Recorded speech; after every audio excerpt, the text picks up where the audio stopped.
ada tudingan kepada mahasiswa mereka ditunggangi oleh kepentingan politik, misalnya kepentingan partai atau politik kekuasaan, siapa? Orang semuanya mendukung pemerintah. Mereka yang mendukung Jokowi secara berlebihan itu keliru. Seolah-olah ini gerakan mahasiswa, gerakan yang kontra terhadap pemerintah. Enggak. Dan mereka tidak mula-mula datang dengan membawa jatuhkan Jokowi, enggak ada. Jadi kalaupun mereka melakukan kekerasan, masih ada dimensi etik dalam tindakan mereka itu, karena mereka marah selama usia hidup mereka, misalnya 16-18 tahun, yang mereka lihat seringkali adalah ketidakadilan. Saya sangat berharap kita semua mendukung mereka dan meyakinkan Presiden untuk menerima sepenuhnya tuntutan mereka dengan Undang-Undang KPK itu dibatalkan. Langkah kepolisian dalam menangani sejumlah aksi unjuk rasa mahasiswa di berbagai daerah menuai kritik dari banyak pihak. Kepolisian dinilai terlalu agresif dan represif sehingga menimbulkan jatuh banyak korban. Tercatat lebih dari 250 mahasiswa harus menjalani rawat jalan, puluhan lainnya ditangkap, dan ada belasan mahasiswa lainnya harus menjalani rawat inap. Untuk membahas isu ini, saya, Alexander Sudrajat, akan mengajak Anda untuk berbincang dengan Direktur Eksekutif Amnesty International Indonesia, Usman Hamid. Mas Usman, halo, apa kabar Mas? Baik. Mas Usman, kalau catatan Amnesty International sendiri, bagaimana memantau kurang lebih 3 hari, 4 hari lah ya perjalanan unjuk rasa mahasiswa ini, terkait juga penanganan bagaimana aparat kepolisian menghandle aksi unjuk rasa ini? Pertama saya sekilas mengamati ini memang gerakan mahasiswa yang mungkin yang terbaik dalam 20 tahun yang terakhir ini. Dan hari kemarin tuh, 2 hari lalu juga itu ada hari-hari yang menurut saya sangat bersejarah di mana kaum muda intelektual kampus itu bergerak turun ke jalan untuk mengawal jalannya pemerintahan. Dan mereka itu seperti membentangkan kembali satu agenda yang membawa saya pada kenangan 20 tahun lalu, yaitu reformasi. Pertama, pemberantasan korupsi, KKN. Yang kedua adalah penegakan hak asasi. Pemberantasan korupsi mereka artikulasikan dengan sangat baik pentingnya lembaga KPK. Dan mereka menolak KPK dilemahkan. Yang kedua, mereka juga menekankan pentingnya hak asasi manusia. Insiden rasisme di Papua, sampai ke soal Undang-Undang KUHP yang ingin memasuki ruang privasi itu mereka tentang. Jadi, dan saya yakin mereka nggak ada yang menunggangi. Kalau di masa sebelumnya, seringkali tuduhan bahwa mahasiswa itu ditunggangi oleh kepentingan politik karena ada partai-partai yang berseberangan dengan pemerintah. Hari ini, semua partai politik ada di dalam pemerintahan. Jadi kalau ada tudingan kepada mahasiswa mereka ditunggangi oleh kepentingan politik, misalnya kepentingan partai atau politik kekuasaan, siapa? Orang semuanya mendukung pemerintah. Justru mereka menggantikan peran partai politik dalam tanda petik sebagai kontrol, sebagai semacam fungsi kontrol sosial masyarakat untuk mengawasi jalannya pemerintahan. Nah, karena itu negara punya kewajiban untuk melindungi mereka, memastikan bahwa mereka bisa menyelenggarakan demonstrasi-demonstrasi damai itu tanpa ada insiden kekerasan sedikit pun. Termasuk penggunaan kekuatan yang berlebihan atau penggunaan kekuatan yang eksesif oleh pihak kepolisian. Nah, sayangnya, seperti kita sama-sama saksikan kemarin, itu terjadi gitu ya. Ada banyak orang yang luka-luka dan juga ditangkap gitu ya. Kalau kita lihat datanya di Amnesty sendiri itu kita mencatat sekitar 90-an orang ditangkap untuk Jakarta saja. Kalau digabungkan dengan beberapa kota lainnya itu sekitar 255 orang yang ditangkap itu. Itu belum yang luka-luka. Yang luka-luka itu totalnya mungkin sekitar 254 orang gitu. Dan itu termasuk mahasiswa Universitas Al-Azhar yang sangat kritis gitu. Ada beberapa insiden juga yang kami lihat dan sangat memprihatinkan, termasuk penyiksaan oleh aparat kepolisian di Jakarta Convention Center itu. Ini mengingatkan kami pada perlakuan kepolisian terhadap sejumlah orang yang dianggap sebagai perusuh pada saat demonstrasi pasca pemilu di bulan Mei yang lalu itu. Artinya dalam hitungan bulan saja kita lihat tidak ada perubahan yang berarti. Padahal saat itu kepolisian berjanji untuk menghukum aparatnya yang terlibat dan tidak lagi mengulangi perbuatan semacam itu. Dalih polisi untuk melakukan tindak kekerasan kan yang disampaikan itu bahwa aksi unjuk rasa mahasiswa ini sudah melampaui batas waktu yang telah ditetapkan oleh undang-undang ya. Begitu maghrib, menurut dia ya itu berarti mereka sudah tidak murni lagi pengunjuk rasa, tapi sudah perusuh, apalagi sampai menutup jalan tol, melempari batu segala macam gitu. Saya kira mereka melakukan aksinya secara damai, benar-benar damai. Dan saya ketemu beberapa pemimpin mahasiswanya, dan memang mereka memastikan bahwa itu benar-benar berlangsung secara damai. Nah, memang ada usaha untuk melemahkan gerakan mereka, menggembosi gerakan mereka. Mulai dari kendaraan bus yang mereka tumpangi dari berbagai kota, sampai dengan upaya untuk menyusupkan orang-orang untuk melakukan tindakan kekerasan itu, atau memancing tindakan kekerasan. Nah, itu yang akhirnya terjadi. Tapi kan itu hanya segelintir. Diproses saja secara hukum, kalau memang ada yang merusak fasilitas umum, dan saya memang melihat itu terjadi gitu. Diproses hukum, tetapi jangan digunakan sebagai alasan untuk melarang mahasiswa untuk menyampaikan pendapatnya secara damai. Dan itu harus dibedakan secara jelas gitu.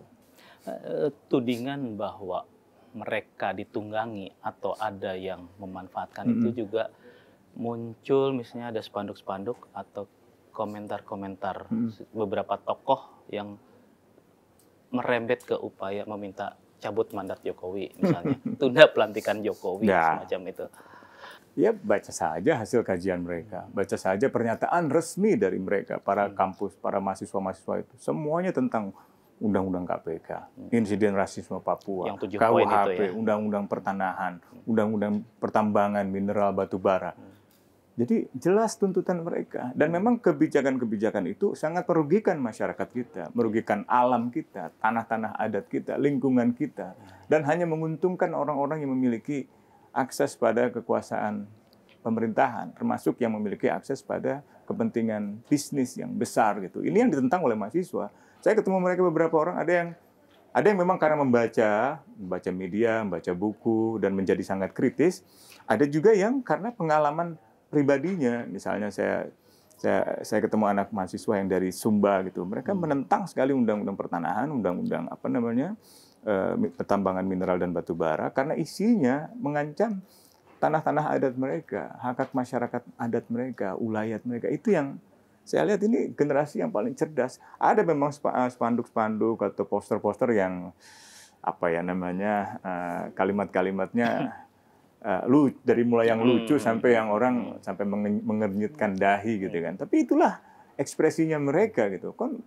Itu kan sah juga, nggak kecuali mereka menghasut kebencian atas dasar ras, kebencian atas dasar etnis, suku, itu yang harus dipersoalkan, harus dilarang. Tapi kan enggak gitu.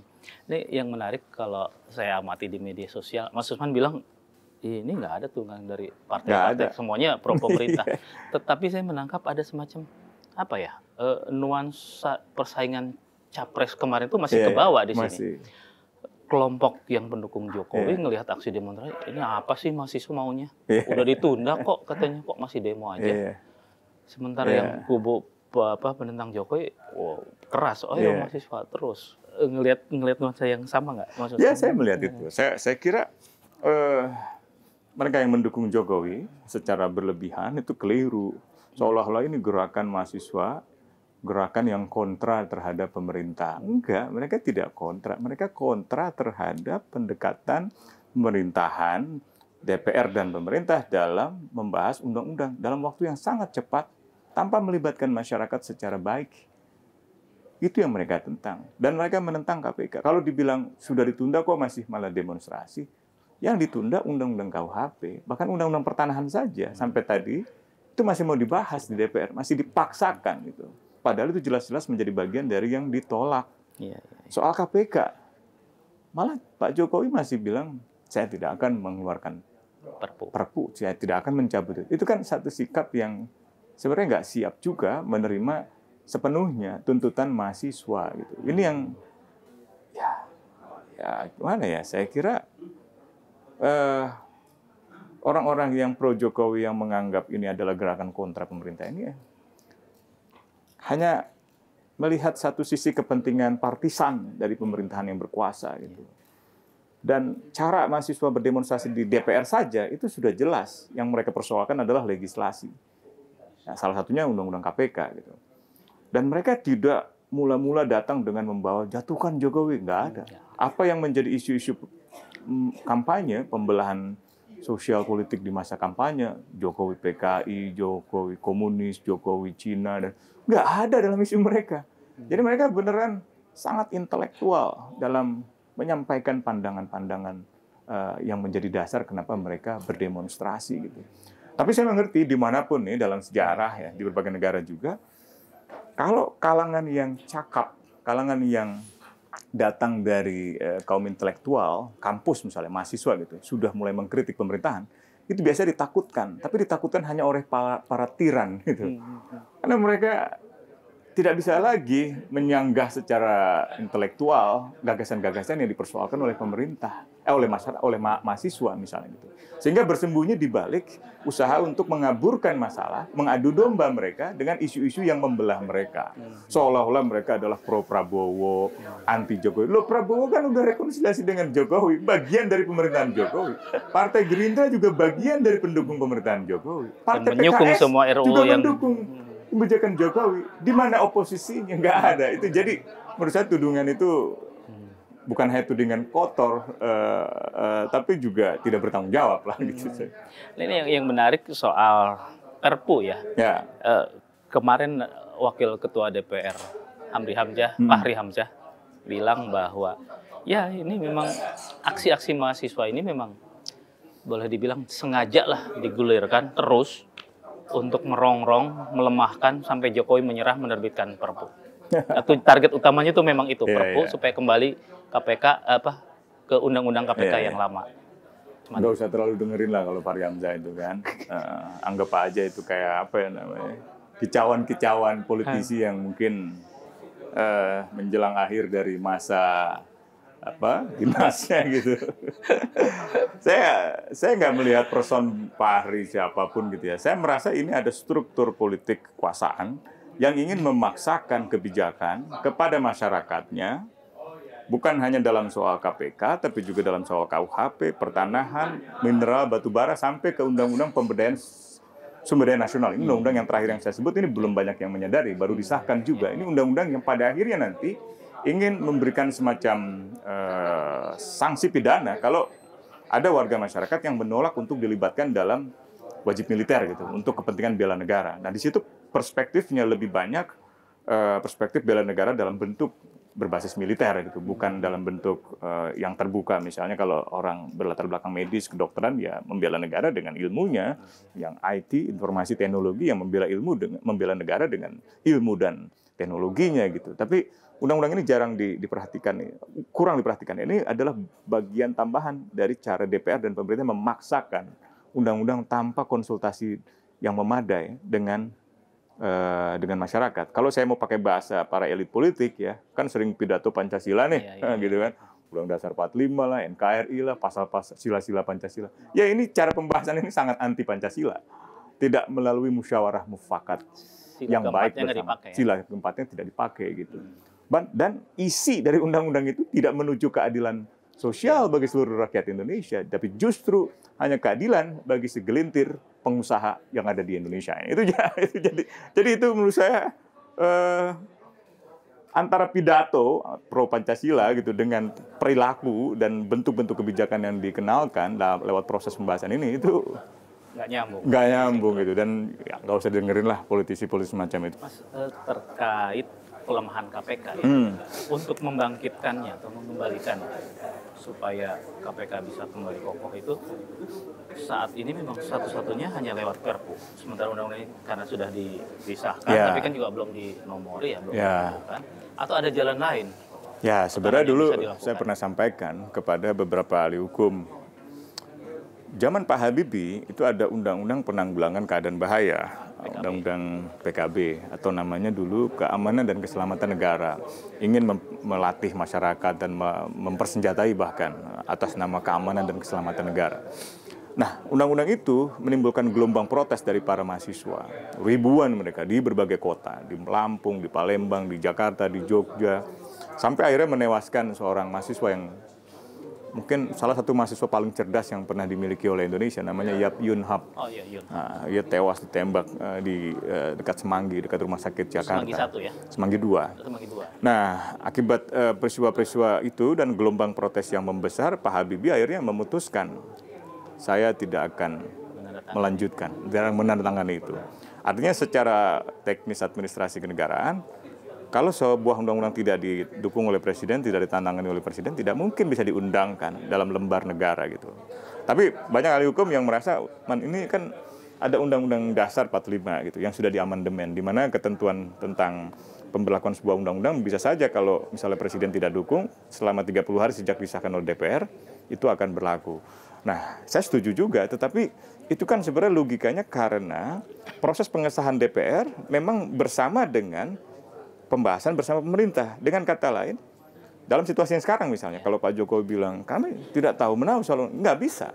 Karena Menteri Hukum dan Hak Asasi Manusia berkali-kali hadir dalam sidang di DPR. Itu artinya Menteri Hukum dan HAM mewakili Presiden.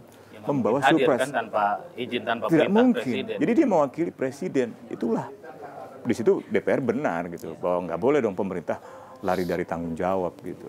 Ini yang menarik kan selain mahasiswa nih anak-anak STM kemarin Nah, seharian iya. itu kan.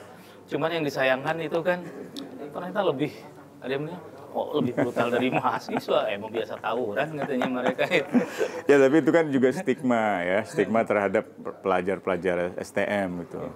Yang saya lihat ini kan kita lihat aja deh, ini generasi umur belasan tahun, 17-18 gitu, sampai 20-an awal itu. Bahkan ada yang mungkin baru 16 gitu ya. Tapi itu memang usia-usia anak muda yang dalam sejarah seringkali melakukan perlawanan, bahkan dengan cara-cara seperti itu. Saya ingat bukunya Ben Anderson tentang revolusi pemuda itu di Jawa, di Banten misalnya itu, tahun 40-an itu. Ketika ada invasi Jepang, Jepang memaksakan para warga Indonesia untuk menyerahkan upeti gitu. Nah, anak-anak muda ini yang umurnya cuma 16-19 tahun, marah mereka. Dan mereka memobilisir diri dan melakukan aksi-aksi sepihak untuk mengambil alih kembali upeti-upeti yang diserahkan oleh om mereka, paman mereka, oleh uak mereka, oleh opung mereka, oleh kakek mereka.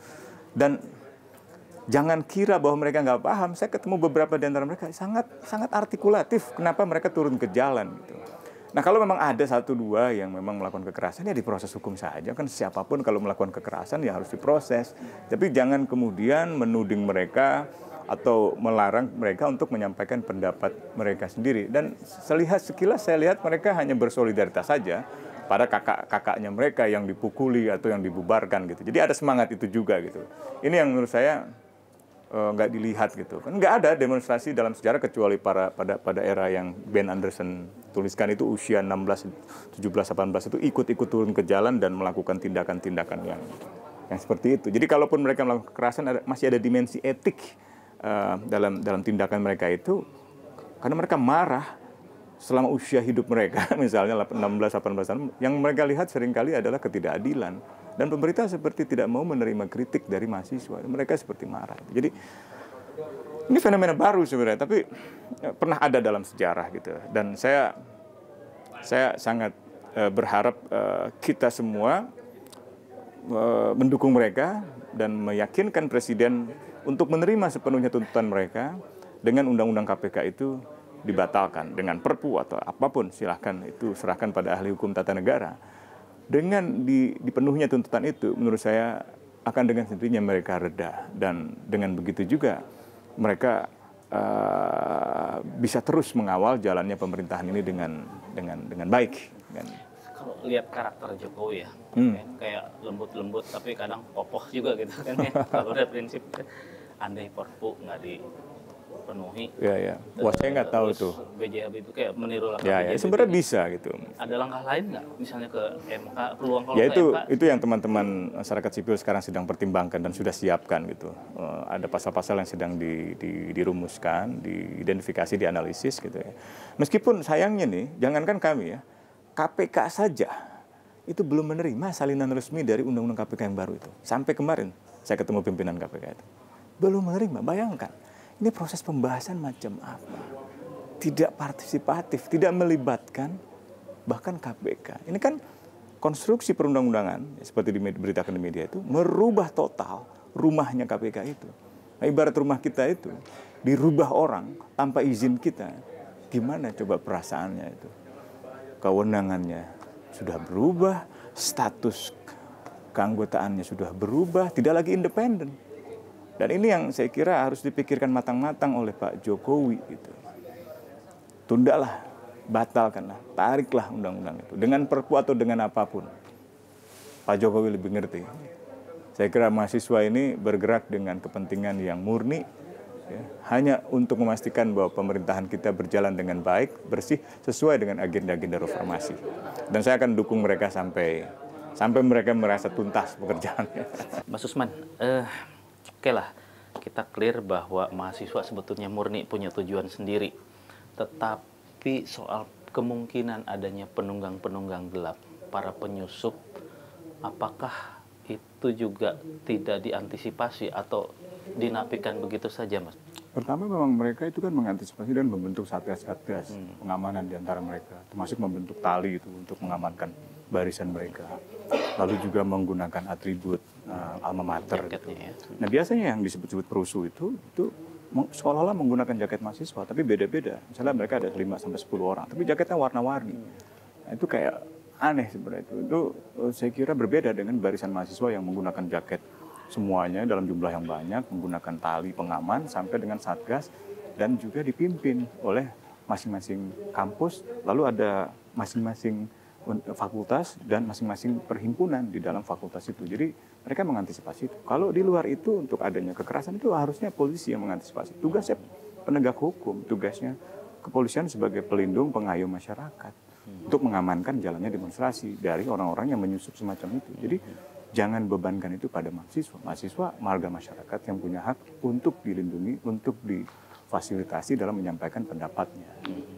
Ini kalau memang mereka punya data penyusup ya tindak aja gitu ya. Iya, tindak saja dengan bukti hukum. Jangan hanya menyebarluaskan tuduhan-tuduhan adanya penyusup tanpa ada bukti yang memadai. Saya ingin bicara soal pasal-pasal revisi KUHP yang keberatan Mas Usman dan beberapa teman. Itu kan ada sekitar 14 sampai 17 pasal ya. Tapi dalam beberapa hari ini juga tim Promos sudah memberikan penjelasan bahwa ini teman-teman nih bacanya nggak utuh, nggak lengkap, nggak ada nggak sampai ke bab penjelasan. Kalau kita lihat minggu lalu atau 2 minggu lalu itu semua buku ke-1, buku kedua, penjelasan dibahas oleh masyarakat sipil, oleh kampus-kampus, oleh aktivis-aktivis. Memang ada benarnya bahwa tidak semuanya lengkap dibaca gitu kan. Tetapi bukan berarti mereka keliru dalam membaca esensi dari satu pasal. Ambil contoh pasal penghinaan terhadap presiden. Kan mereka mengatakan, kritik dari mahasiswa itu salah baca. Tidak ada pasal penghinaan. Cobalah baca baik-baik. Memang benar, tidak ada pasal penghinaan yang menggunakan kata penghinaan itu. Yang ada adalah menyerang kehormatan presiden. Attacking president's honor. Gitu. Dan itu sebenarnya sama artinya dengan penghinaan. Jadi perlindungan bukan pada manusianya, tapi pada jabatan kepresidenan itu. Nah itu yang saya kira ada perbedaan pandangan, tetapi pada esensinya sama. Itu tentang pasal yang seringkali digunakan oleh penguasa untuk mengkriminalisasi kritik. Pertama kali pasal itu dipakai, pasal penghinaan itu dipakai adalah pada tahun 78 terhadap gerakan mahasiswa di Bandung, ITB. Pimpinannya Heri Ahmadi waktu itu. Itulah pertama kalinya pasal penghinaan presiden itu. Meskipun kata pasal itu, kata penghinaan itu dirubah menjadi penyerangan, itu sebenarnya rumusannya formatnya sama dengan pasal yang diwariskan dari hukum kolonial kita yang waktu itu untuk melindungi ratu. Gitu. Meskipun sekarang disebut deliknya itu delik aduan kalau presidennya nggak mau mengadukan. Kalau Amnesty punya catatan 241 kasus kriminalisasi, terutama melalui Undang-Undang ITE atau Undang-Undang Pencemaran Nama Baik. Dari 241 kasus itu ada 82 kasus yang berkaitan dengan penghinaan terhadap presiden. Dalam tanda petik ya. Jadi bukan pasal penghinaan karena kita sudah tidak punya pasal itu dan sudah dinyatakan tidak berlaku oleh Mahkamah Konstitusi, dinyatakan inkonstitusional. Ya. Nah, dengan demikian tidak ada lagi pasal itu memang, dan bahkan di dalam KUHP yang baru tidak menggunakan istilah itu, tapi esensinya dikembalikan untuk melindungi ratu itu, tapi dengan bahasa yang baru, melindungi presiden. Nah, angka 82 kasus itu yang tadi saya sebut menggunakan pasal kebencian, jadi kebencian kepada presiden itu serius angkanya. Kepada Kapolri itu ada 16 kasus, kepada kepolisian itu ada sekitar 50 kasus. Jadi pasal itu kembali lagi, bukan hanya begitu pula dengan yang soal delik aduan itu. Itu dari seluruh kasus yang kami catat itu banyak sekali yang diadukan dalam tanda petik oleh polisi sendiri gitu. Nah ini kan, ini yang saya khawatir gitu. Sekarang ini kita punya situasi di mana polisi itu seperti overprotective terhadap presiden gitu. Dengan begitu banyak menjerat orang, ya mengkriminalisasi orang ya, untuk menunjukkan loyalitasnya. Ya, itu mungkin sebabnya kenapa presiden seperti memberi ruang yang begitu banyak pada polisi. Jabatan sekarang ya, jabatan sipil. Satu ketua KPK kan, bahkan setelah ketua KPK dilantik dari polisi itu, dipilih dari polisi, menteri yang dari polisi, Menpan RB langsung mengatakan saya akan menindaklanjuti segera untuk merubah status KPK menjadi pegawai negeri sipil. Disusul lagi dengan pernyataan Polri bahwa yang namanya anggota Polri kalau masuk lembaga seperti KPK tidak harus mengundurkan diri, tidak harus pensiun dini. Nah ini apa gitu loh. Belum lagi pansel KPK, tiba-tiba memanfaatkan legitimasi BNPT, Badan Penanggulangan Terorisme, untuk membenarkan seolah-olah di KPK ini banyak Taliban, banyak kelompok radikal seperti novel. Ini luar biasa. Atau ke dalam kasus apa lagi?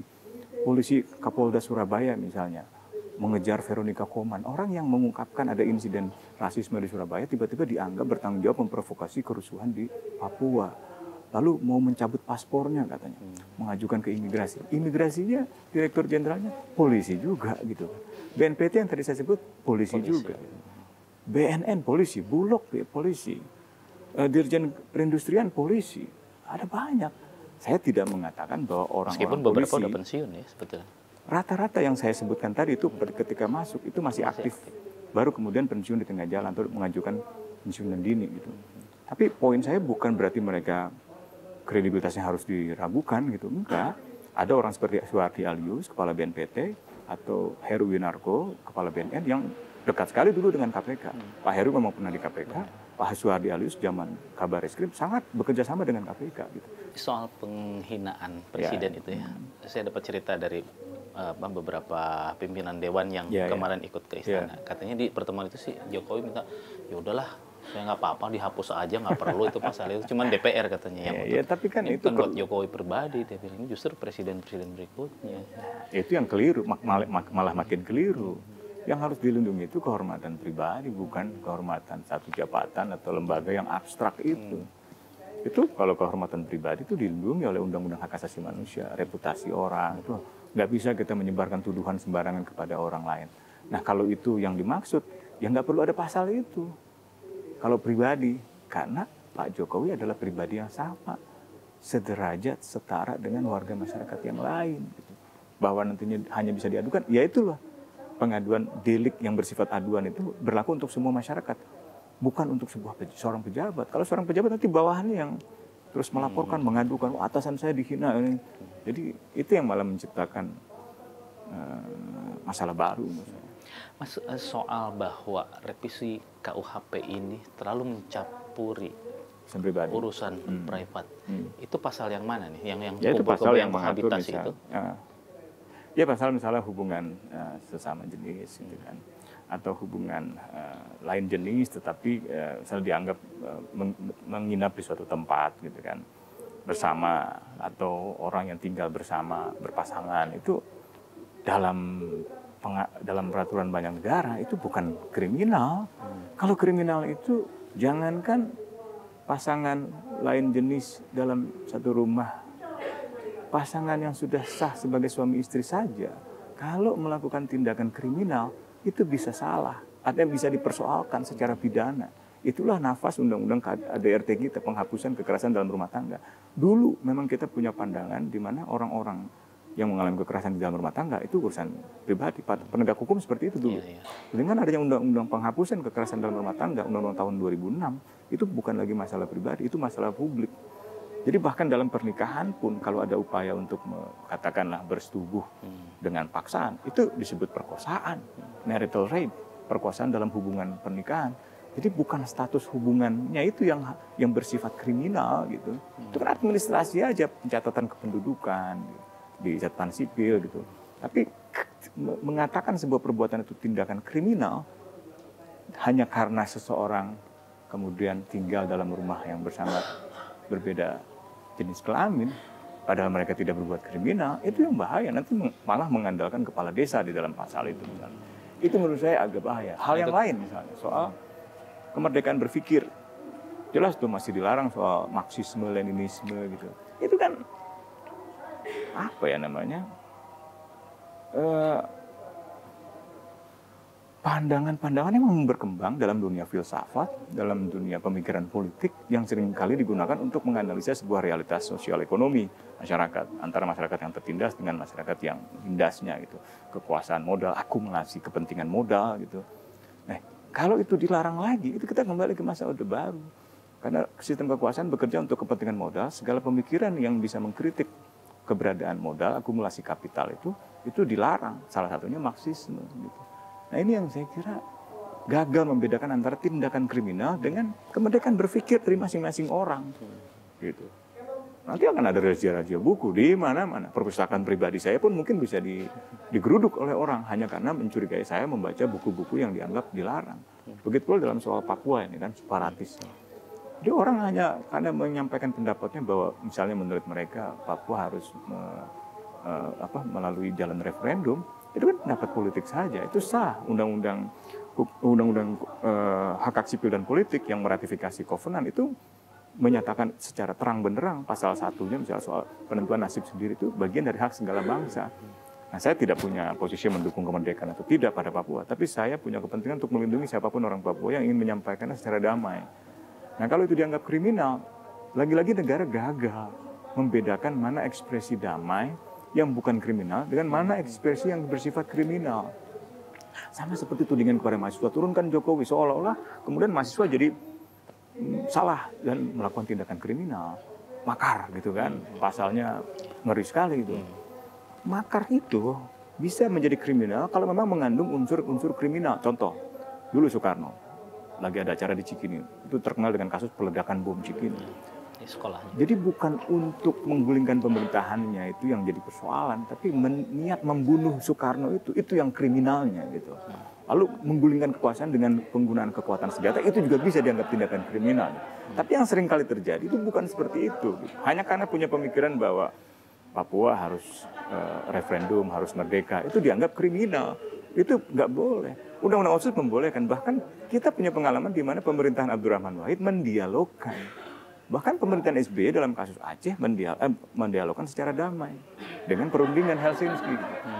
Jadi jangan dianggap kriminal gitu loh. Itu yang saya kira bukan soal salah baca. Memang beda pandangan hukumnya, paradigma hukumnya beda. Mereka paradigma hukum lama.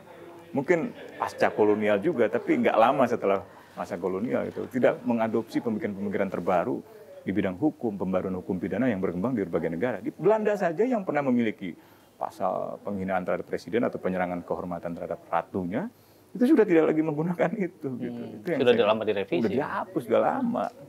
Nah, itu masa kita mau mengembalikan yang seperti itu. Tadi yang soal wilayah privat kan argumen dari para tim perumus itu bilang, ya itu Anda menggunakannya kacamata HAM yang Barat ya, kita punya agama, dia punya tradisi, punya nilai-nilai timur selalu ya itu yang dipakai kayak gitu. Nggak bisa disamakan dong katanya. Kan kita mau punya undang-undang sendiri nih KUHP yang istilahnya made in Indonesia nih, bukan made in penjajah. Ya, pemikiran Barat atau bukan Barat itu tergantung dari isinya. Di Barat juga nggak semua negara juga demokratis atau menghormati kemerdekaan berpikir. Di Timur juga nggak semuanya memberangus kemerdekaan berpikir. Di Timur juga ada banyak perbedaan itu. Sama seperti di masa Orde Baru dulu, pemerintahan Soeharto selalu mengatakan HAM itu Barat. Gitu. Padahal yang dipersoalkan oleh negara-negara Barat atau organisasi yang kebetulan berada di negara-negara Barat adalah bentuk-bentuk yang sangat universal. Orang nggak boleh disiksa, orang nggak boleh diculik. Dianggap HAM dari Barat. Oh berarti orang Timur boleh diculik, boleh disiksa. Kan nggak gitu. Bahkan seringkali itu diasosiasikan bukan Islam. itu Barat dan bukan Islam gitu. Yang Islam itu nggak gitu kan. Nah, contohnya apa ya tadi misalnya itu soal hubungan di luar pernikahan itu. Belum lama ini kan ada disertasi itu di Universitas Islam Negeri Sunan Kalijaga itu kan, disertasi doktoral itu, yang menjelaskan bahwa di dalam Islam saja terdapat perbedaan pandangan. Dan saya kira memang kita harus mulai bisa membedakan mana yang bersifat formalistik, misalnya hubungan pernikahan yang dirayakan, dicatatkan, dengan esensi bahwa seseorang bisa berhubungan dengan orang lain sebagai suami istri tanpa harus misalnya ada ikatan resmi perkawinan. Sejauh memang saling menyintai, saling melindungi, saling mengayomi dan seterusnya gitu. Itu yang saya bilang, soalnya bukan Barat atau Timur, tapi apakah urusan-urusan yang dianggap kriminal itu benar-benar merupakan tindakan kriminal. Saya kira mereka keliru dalam melihat masalah itu. Gitu. Sama seperti soal aborsi juga gitu. Seolah-olah ini di Barat, pemikiran Barat boleh mengaborsi. Enggak juga, di Amerika itu banyak penentang aborsi. Enggak. Yang dipersoalkan itu bukan soal aborsi tidak aborsinya, tetapi apakah aborsi dari seorang perempuan itu dibolehkan kalau ia misalnya melakukannya karena ia pernah diperkosa dan ia tidak mau menerima janin dari orang yang memperkosanya gitu. Atau yang kedua, ia melangsungkannya dengan cara yang katakanlah aman, dengan jaminan kesehatan dari rumah sakit dan seterusnya. Nah kalau itu yang mau dilarang dianggap kriminal, saya nggak ngerti gitu. Apa baratnya gitu. Nah, kalau yang soal aborsi kayaknya dari penjelasan Bu Tuti ya, bilang, oh enggak, untuk korban perkosaan memang boleh deh, sesuai dengan undang-undang yang ya oke, kita lupakan soal korban perkosaan. Apa yang dilarang sama dia? Sebenarnya kenapa dia melarang soal aborsi? Persisnya apa sih? Karena pembunuhan itu dia bilang. Hah? Pembunuhan masuk itu perdebatan secara hukum itu. Usia janin yang keberapa itu boleh diaborsi dan boleh yang itu perdebatan sekali. Dan itu serahkan saja pada pengadilan. Dan belum ada pilihan antara kesehatan si ibunya. Persis. Kayak gitu. Hak hidup anak janin itu, hak hidup ibunya itu kalau di Barat, bukan Barat maaf, di berbagai negara terkenal dengan perdebatan antara pro kehidupan dengan pro pilihan. Apakah kita mau mendukung pilihan si ibu, entah karena kesehatannya, entah karena kehidupan sosial ekonominya, entah karena hal yang lain gitu, atau hak hidup dari sang janin gitu. Dalam usia berapa sang janin itu masih boleh dan sudah tidak boleh lagi. Ya itu makanya, karena ini sensitif, bicarakanlah dengan baik. Jangan kemudian disahkan begitu saja dalam waktu yang sangat singkat. Mereka kan mengklaim sudah melibatkan banyak pihak. Saya paham, mereka kan bilang ini sudah tahun 63 dibahas. Loh, memangnya kita tiap minggu ngebahas dari tahun 63 sampai sekarang? Enggak, 4 tahun ini kemana aja? Amnesti nggak sempat nggak pernah diundang. Oh, saya tanya banyak lembaga, bukan nggak usah amnesti lah. LBH, Kontras itu. Atau lembaga-lembaga universitas. Masa itu mahasiswa mau bergerak begitu saja hanya karena kebodohan-kebodohan? Nggak ada lah, mereka nggak bodoh lah. Detikers, demikian bincang-bincang saya dengan Usman Hamid, Direktur Eksekutif Amnesty International Indonesia. Semoga apa yang dia sampaikan menjadi semacam amunisi tersendiri bagi mereka yang tengah berunjuk rasa, tetapi sekaligus juga menjadi pengingat bagi para mahasiswa agar Anda tidak mudah terprovokasi dan ditunggangi seperti dituduhkan sejumlah pihak. Demikian, kita jumpa kembali dengan narasumber dan isu yang lain. Mas Usman, makasih. Detikers.